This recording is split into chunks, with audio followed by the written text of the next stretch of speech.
Hi, everybody. My name is Chris Millen. I work for Four Seasons Sales here in Virden, Manitoba. We also have stores in Medicine Hat, Regina, and Headingley as well. What I do for this company is I am a demonstration specialist, which means that when we have our customers buy their trailers, we take them through the trailer to make sure that they know how to operate everything and have a good understanding of how things are used. We are going to winterize some trailers here. We are going to start with a J-Flight, and then we're going to get into a Reflection and a Cougar. Now, why we're doing the three different trailers is because they're the three main different types that you're going to see within the RV world. So, winterization for a trailer. Now, this process can also be used to de-winterize your trailer as well. So instead of putting antifreeze in, you're just going to be flushing the tank when you're de-winterizing.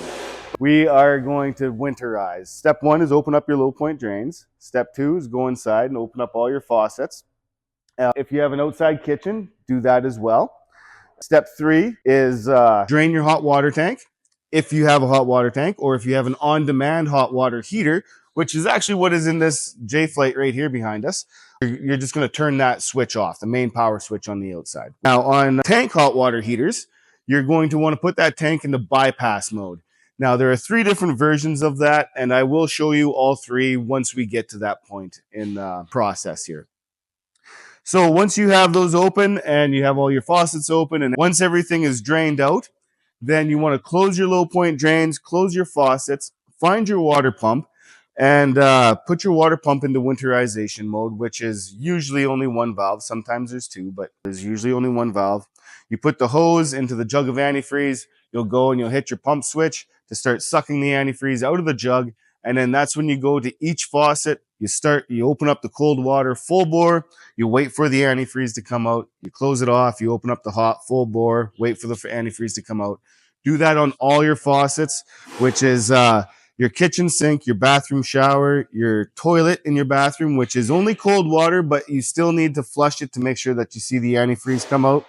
Any outside taps or showers, including spray ports. And if you have a washer dryer hookup, then don't forget about those as well. Now, when it comes down to winterizing the appliances, I am going to have to refer you to the owner's manual of that appliance, especially with the washing machines. They all winterize a little bit differently if you choose to winterize it. So after all the antifreeze is pumped into the system, you will turn off your water pump. You will open up your low point drains and drain some antifreeze out.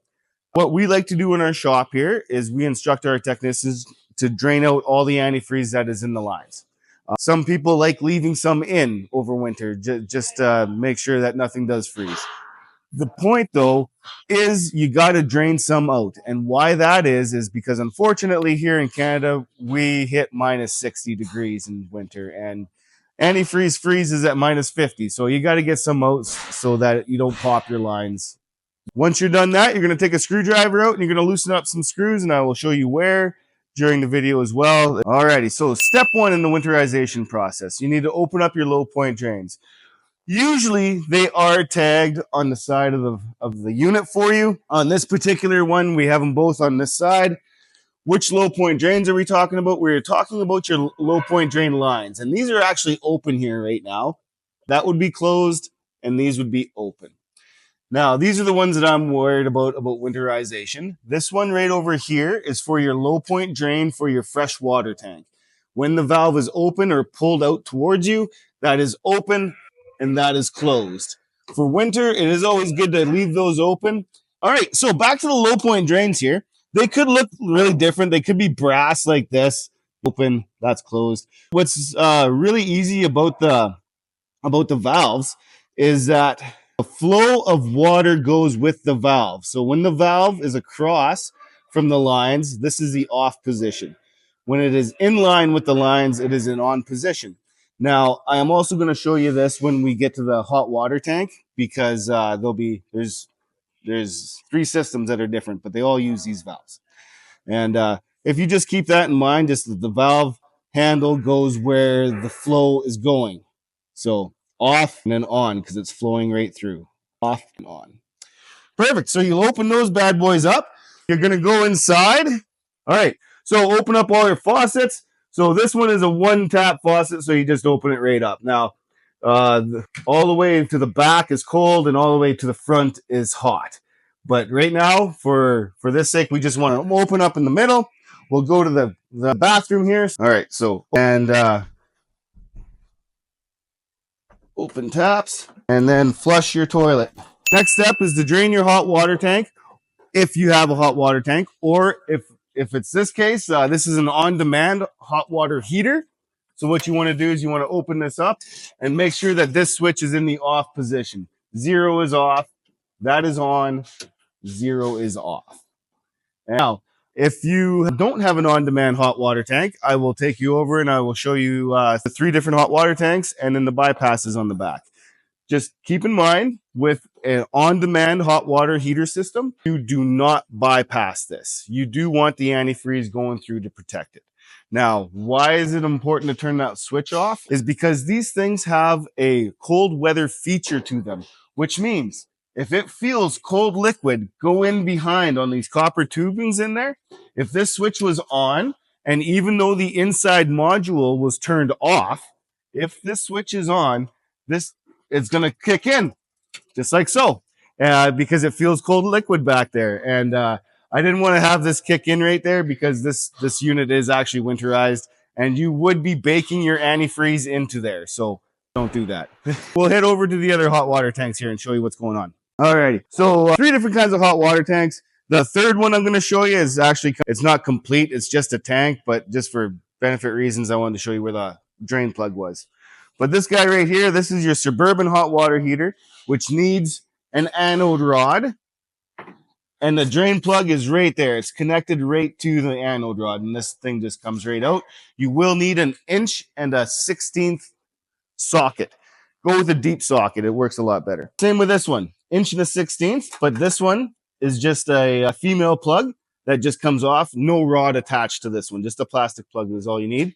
And same with this guy over here. This one is referred to as an Atwood hot water tank. I realize it's missing all the guts here, but this is your drain plug right in here. And it just comes out right here. These 2 styles you do not need hot anode rods for because they are aluminum tanks, where the Suburban is a steel tank. And the purpose of the anode rod is, well, simple terms, water and steel, when they are combined, they make rust, and you want the rust to attack this rod and not the steel tank inside. When you pull this out, it may look pitted, which means it loses some density. Most times they lose them here, and then you see them all up high.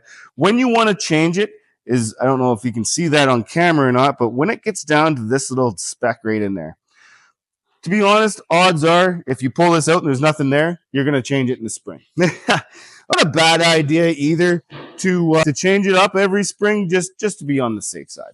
But perfect. So once you got your hot water heater plugs out, I am going to turn around this Suburban hot water heater, and we are going to go through the 3 different valve systems that you will come across. So the first one here being a 1 valve system. When you're looking at the back, it's usually marked in the back. The cold is in, hot is out, coming out. Now, the purpose of the antifreeze is you want to protect these lines, right?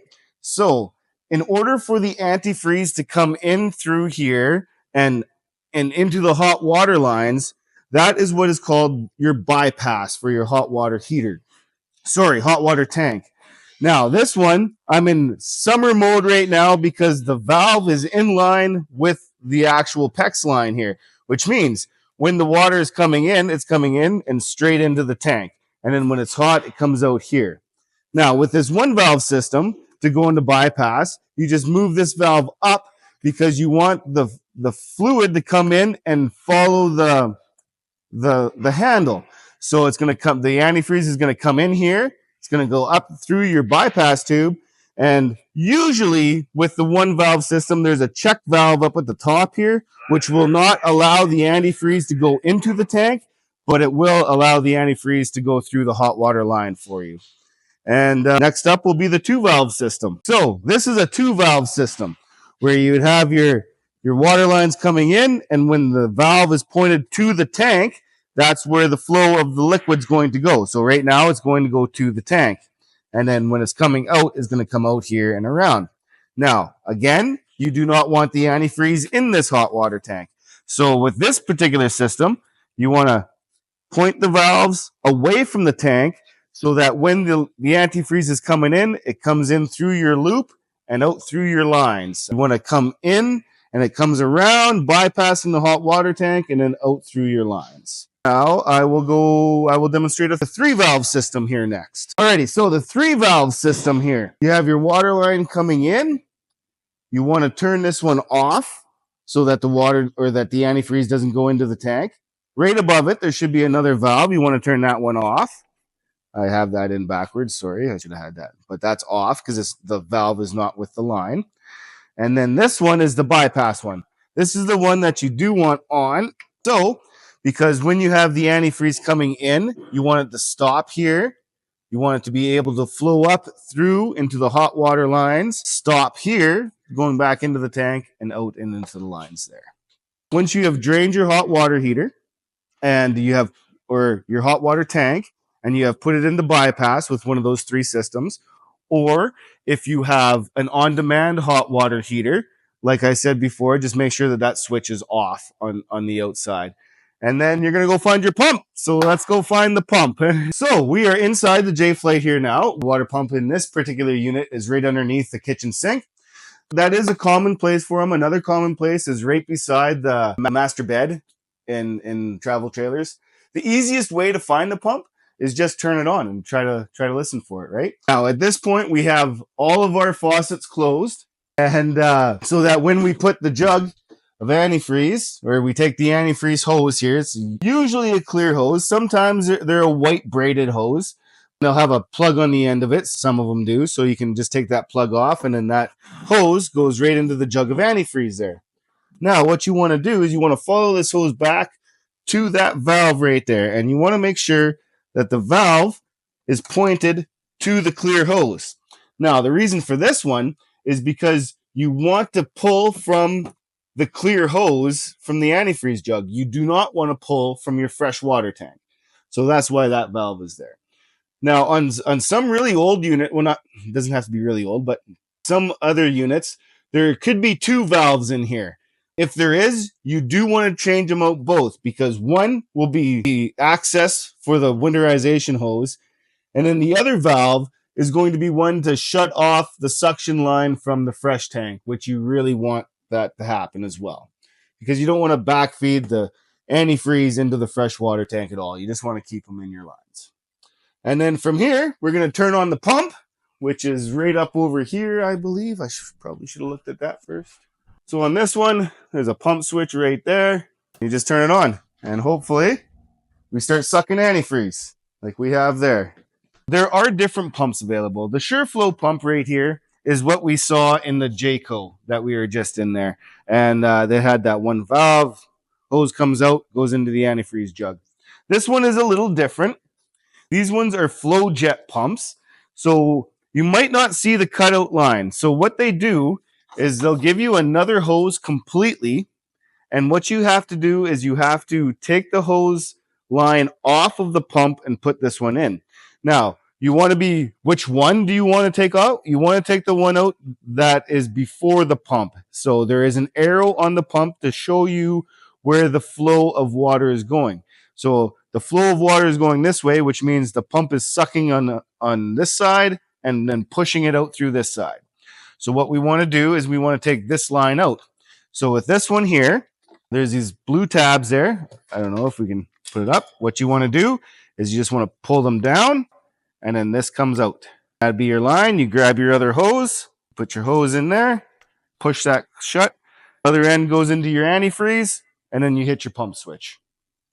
So that would be the second style of pump that you'd have. And then, of course, go back to all your faucets. You start with the cold water. You open it up full bore. You wait till you have your antifreeze coming out. Once that is done, then you do the hot side. Again, full bore. Make sure everything comes out. And you're going to do that on all of your faucets.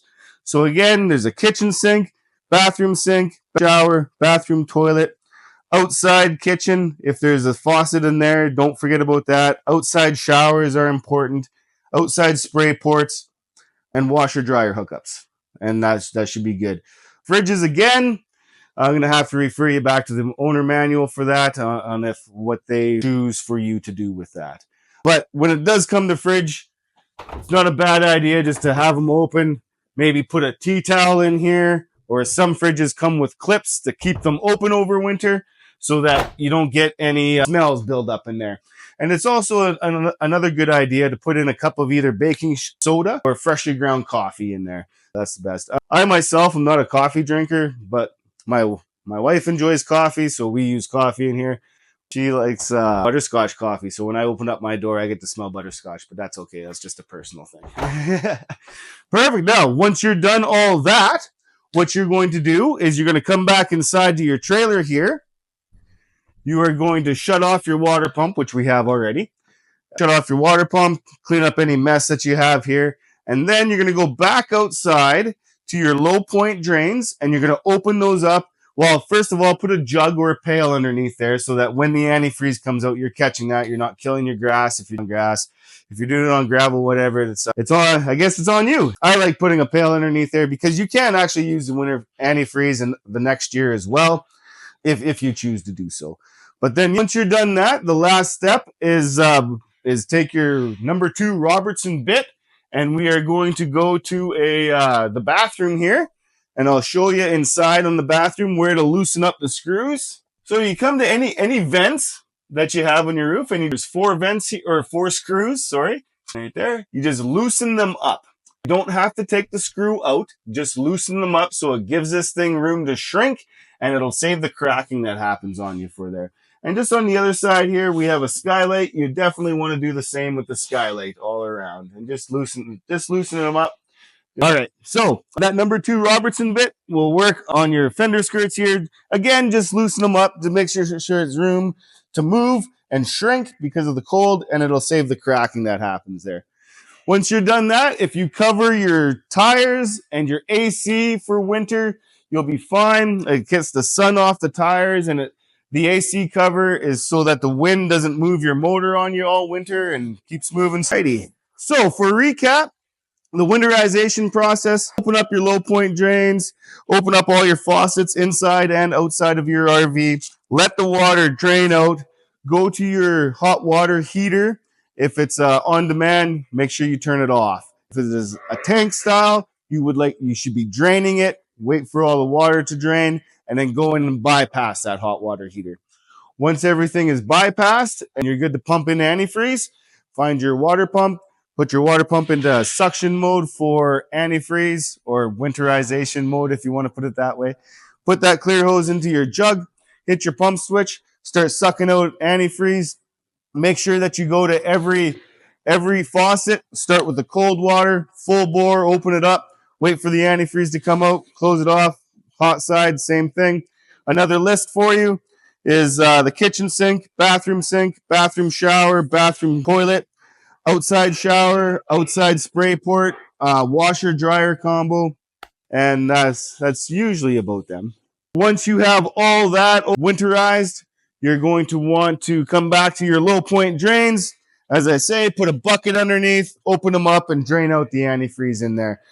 If you want to leave some antifreeze in, that's not a bad idea. Just remember, you got to drain some out because of winter reasons. And then take your number 4 screwdriver and loosen up your screws. Put your tire covers on, put your AC cover on, and you're good for winter. De-winterization, pretty much the same thing, except for what you want to do, instead of the antifreeze, you just want to fill up your fresh water tank and make sure that on your pump that the valve is pointed away from the winterization hose, because you want to pull from the fresh water tank to flush all your lines. Lots of people say that 1/3 of a tank is good if you do that. I like using a lot of water because I leave antifreeze in my line, so I put a solution in with my water just to help take all that antifreeze residue out. So I use a full tank just with the solution that I have and pump it all around. Once you're satisfied that you have flushed out all of your faucets, then put your drain plug back into your hot water tank, and then take your tank out of bypass mode so that the water will start to fill your tank for you. If you're on demand, then once you've done flushing everything, crank her on. You're camping. So next in line, we will go into Grand Design Reflection and then a Keystone Cougar. Process is the same. It's just the difference is on how you're pumping in the antifreeze. We have our Grand Design Reflection in here now. So these ones are a little different. I want to say from 2020 up, they have a 3-valve system inside. Now, the process is still the same. I still want to open up your low point drains, which are just underneath right there. They are open right now. And go inside, open up all your taps, let everything drain out. Now, this hot water heater is an on-demand as well. This one is a Furion. It looks a little different, but still the main thing is the power switch you want off. 100% every time. Now, with the Furions, there are a couple of drain plugs that you want to take out after you have done winterizing. So there is one. It's easier when you take them out to take the black one out first, which is this top one. Take it out and then take out this little guy right there and just have them sitting there. On this one, you can tell we've already winterized it and the antifreeze is coming out. So just in the spring, before you de-winterize, make sure you put these back in. Small one goes in down here. Finger tight is good. They will tighten when it's being used. And then you'll have to take them out just like so. But I'm going to take them out because this one is a little different. Put those right there. Just make sure it is off. And then we will go back to the other side there and show you the valve system. So when you are draining your water, you are draining on city water. So your valves will look like this. All right. With reflections, they do have a good guideline up here of where you need your valves on whatever it is that you're doing. Right now, we're winterizing. So once everything is drained, we want to put everything in the winterize here. Now, these guys come with the winterization hose here. This you put on to the city water because this is everything actually. So you spin that on there. This end goes into your jug of antifreeze, and then you can hit your pump switch. Right there. Now, I don't have power going to this trailer right now, but when that red light is on is when the pump is on. And you start sucking. And then just like before, you suck from here, you go back in, you make sure all the antifreeze is coming out of your faucets. Once all your faucets are good, turn off your pump, open up your low point drains, drain the antifreeze out, pack her away again. Robertson screwdriver for the fender skirts, vents, and skylights inside. And then tire covers and AC cover. And we will get into a Cougar then for you next. Alrighty, so we have pulled the Cougar into the shop here now. List is still the same. Drain out all your water, drain hot water tank, or in this case, again, this one is an on-demand. So you just want to make sure that switch is in the off position here, right there. This one is a GE, so it doesn't have any plugs or anything to drain out like the Furion did there. So now, once everything is drained and you're ready to pump in the antifreeze, everything will be up in this front corner here. Now we have two different valves here. We have one valve on this one, and this is your winterization valve. Now, sometimes they'll look like this. They'll have valves like this, and this one, the red one, would be your hot water heater bypass. So when you're up, you're in bypass mode. When it's down, you are in normal flow. Same, there'll be one with this one as well. So this would actually be this one up here. Winterize is up so that you're sucking from this instead of your fresh water tank. And then normal flow would be when you're using your city water there. So you want them both in up position. This one, we want it to the side to where it says on, because then we're going to be pulling our antifreeze from here, and we'll grab my winterization hose here. Again, just puts in there. Oh, come on. There we go. Other end into your jug of antifreeze. Hit your pump switch. On the Cougars, the pump switch is usually on the inside on your control panel there. And start sucking in your antifreeze that way. Now, when you're done with this one, same thing. You take that out, open up your low point drains, drain some antifreeze out, and you're good. Now, one thing I did forget to mention on the J-Flight and on the reflection was the black tank flush right down here. Now, usually on the reflection, you have a white one on the side here and a black one on the right-hand side. The white one would be your city water or your water one, and then the black one would be your black tank flush. It will be marked on there. But what you want to do is take a blowout plug. Now, You're probably not going to have one like this. This is one that's in the shop. We do have ones available that it'll fit right in there, and then you take your air hose and your air chuck that you use to fill up a tire, and you can just pop it on here. These ones we're just in the shop, so we have the connections on it and everything like that. But honestly, it just goes right in there. Put in your air, open it up, and just blow out some of the residue water that's in that line there.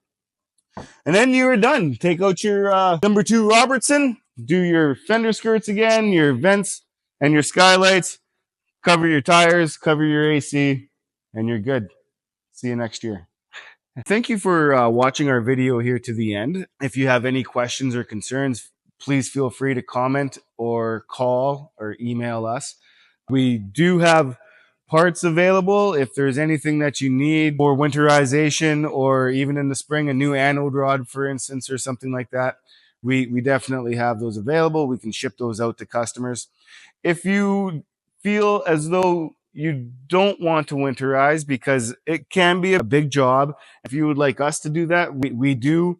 If you want to bring your trailer to us and we can winterize it and you can take it home. Or we also have a storage program, which includes winterization. You just come bring your trailer to us, drop it off, say, hey, I'm here for storage. We will winterize it for you. We will store it for you. And in the spring, we can pull your trailer out of storage, get it de-winterized for you so that when you come to our store to pick it up, you can just go camping right from there. If anything else comes up, don't hesitate. We're only a phone call away, and we are here to help all of our customers. Thank you again, and I hope that you have a nice winter this year.